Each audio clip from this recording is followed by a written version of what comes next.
Good morning, sir. Good morning, sir. Good morning, sir.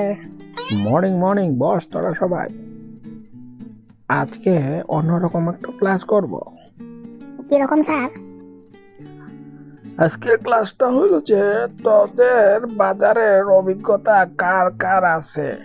প্রথম চিঙ্কু, তুই ক দেখি তোর কিরকম বাজারের অভিজ্ঞতা আছে। স্যার দেখি কাশি হয়ে গেছে।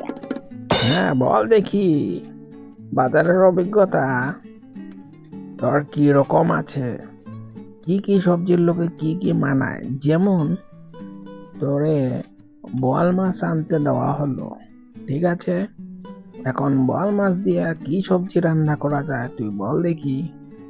স্যার আমার তো বিশাল একবারে কি কমু আর কি আইডিয়া। তার বোয়াল মাছের লগে আপনি সবচেয়ে ভালো কি জানেন?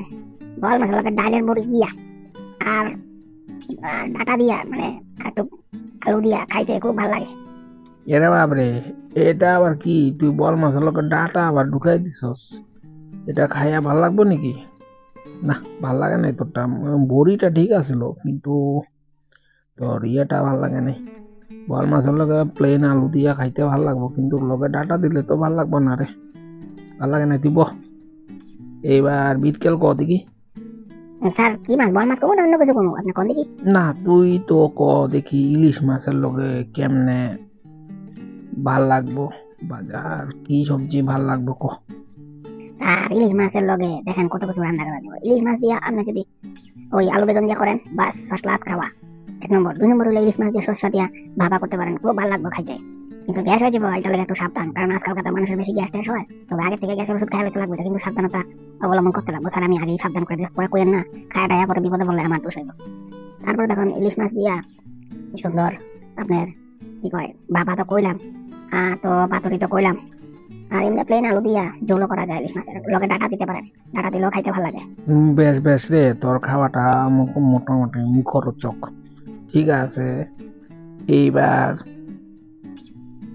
ঝন্টু তুই ক দেখি, কাতলা মাছের লগে কেমনে কি করলে ভাল লাগবো, কোন সবজি ভাল লাগবো? কাতল মাছ তো যেমনে যেমনে রান্না করেন, উল্টে আবার রান্ধেন, পিঠাইয়া বান্ধেন, যেমনে আবার রান্ধবেন এমনি ভালো লাগবো। কাতল মাছের মাথা দিয়ে মুড়ি গন্ধ দিয়ে 1 নম্বর, এটা কই আলাম নাই, দেখাইবো হে কইব। তারপরে স্যার কাতল মাছের মাথা দিয়া বান্ধাকপি দিয়া গন্ধ করা যায়, এটাও খাওয়া যাইব, খুব ভালো লাগে। তারপর কাতল মাছের দিয়া ঝিঙ্গা দিয়ে আলু দিয়া তোর সবজি বানাইয়া একটা বানাইতে পারেন। কোনো সবজি না, কাতল মাছটা এমন একটা সুন্দর আইটেম, এটা যাই যেই সবজি দিবেন এটা দিয়া ডাটা দিয়া খাইতে কোনো অসুবিধা হইব না, আরামসে খাওয়া যাবে। তারপরে বিয়া বাড়িতে কইনার, অন্নপ্রাশন কনার, বার্থডে কনার, যে সব কিছুতে কাতল মাছের বেশি ব্যবহার করে বেশি। কিন্তু বেটার একটাই অসুবিধা, এটার মাথাটা বটকা, এটাই একটা সমস্যা, মাথায় সবকিছু ওজন লইয়া যায়, এটা একটা ডিসঅ্যাডভান্টেজ।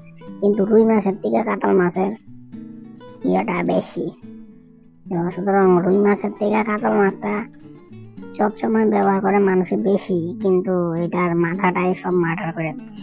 বেশ সুন্দর সুন্দর, ভালোই করে কইতে পারছস, ঠিক আছে। তখন মোটামুটি একটা অভিজ্ঞতা আছে, বোঝা গেল। দর্শক শ্রোতারা দেখুন, আমাদের স্টুডেন্টরা সব মোটামুটি একটা অভিজ্ঞতা আছে ভালোই। যদি আপনার ভিডিওটা ভালো লাগে একটা লাইক এবং সাবস্ক্রাইব করে দেবেন। এরকম নতুন নতুন ভিডিও পেতে আমাদেরকে পেজটাকে ফলো রাখবেন। ধন্যবাদ আপনাদেরকে। আর ভুলবেন না, নিশ্চয়ই সাবস্ক্রাইব করে রাখবেন।